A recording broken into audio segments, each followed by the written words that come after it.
All right, in just 3 days, we sit down to a big Thanksgiving spread, turkey, ham, all the fixins, and of course the pets are going to be sitting around the table drooling, hoping that you give them some scraps. But not all Turkey Day dishes are good for them. Dr. Jill Rubin of Mobile Vet Connection has tips on the good and the bad. Hi, Dr. Jill. Hi, good morning, Paul. How are you? Very well. What are you going to be feeding Diva from the table? What's okay to feed our pets from the table? Well, pretty much a lot of the things we eat for Thanksgiving are safe for your pets. So if you look here, I've prepared a wonderful warming crock pot, and Diva's sitting over here patiently waiting. She has a little raincoat on because we're expecting rain. And if you look here, these are all fresh, natural ingredients, really simple to do.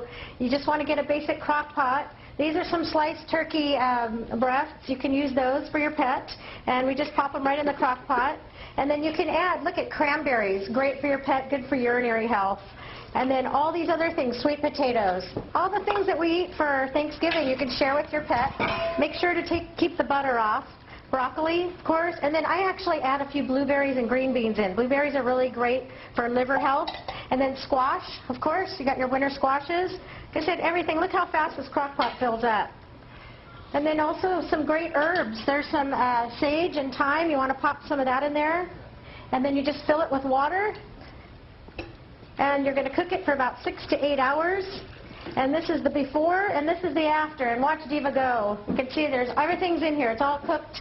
And she will just lap that up like nobody's business. Oh, man, she's eating better than a lot of people on Thanksgiving. That's very impressive. Is there anything on the table that we should avoid? You know, I'm assuming pecan pie is not an ideal dog food.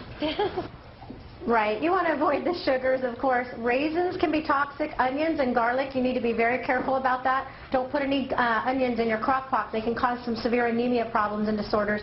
And before I forget, I want to make sure if you want a well-balanced meal, you can add things like these minerals here.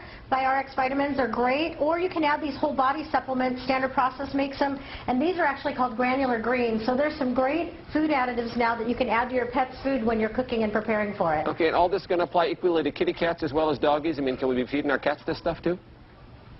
Right. Kitty cats, you want to increase the protein, so about 85% meat, about 10% vegetables, and 10% grain. Dogs are going to be about 50, 45, and 10. All right. The cats sound like they have it pretty good, too. Dr. Jill, it is always a pleasure. Happy Thanksgiving to you. Thanks for helping us keep our pets safe this holiday. Bye-bye. If you have a question for Dr. Jill, check out her website, drjill.com, or you can call her up at 916-989-0738.